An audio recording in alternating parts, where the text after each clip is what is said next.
రేయ్! ఆ అద్దాలు ఇక్కడియిరా. ఏం కనిపిస్తలేదు. ఎట్లా కనిపిస్తది మరి? నీ ఏజ్ అయిపోతుంది. ఇప్పుడు ఫోన్ పక్కన పెట్టి రామాయణం చదవడం స్టార్ట్ చేయాలి నువ్వు. చాలా నవ్వొస్తుందిరా నీకు. ఈరోజు నీ బర్త్‌డే గదా! కుసో.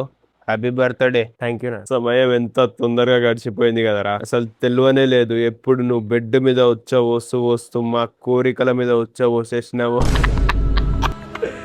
సరేరా. ఈరోజు నాన్న గీన అంతా పక్కన పెట్టేద్దాం. ఈరోజు నువ్వు ఒక ఫ్రెండ్ లాగా మాట్లాడదాం. అసలు గర్ల్ ఫ్రెండ్లు ఏమైనా ఉన్నాయా నీకు? లేదు నాన్న, నాకేడ గర్ల్ ఫ్రెండ్ చెప్పు. అది నాకు తెలుసురా, నీకు గర్ల్ ఫ్రెండ్ లేదని. కానీ నీ నోటితో వింటే ఆ మజే వేరు. సరే సరే, నువ్వు పోయి కేక్ కట్ చేపించుకోపో. కట్ చేయడం అంటే గుర్తొచ్చింది.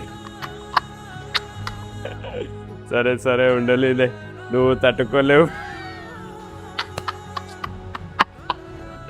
సరే మరి, పోతా మరి. నేను ఎక్కడ పోతున్నావు నాన్న? అక్కడేరా, ఎక్కడైతే నువ్వు జీవితం మొత్తంలో పోవు. అదెక్కడ? జాబ్కి రా. నా పైసలతోనే కేక్ కట్ చేపిస్తావు కదరా. నువ్వు పోబెటా, నువ్వు కేక్ కట్ చేపించుకుంటూనే ఉండు.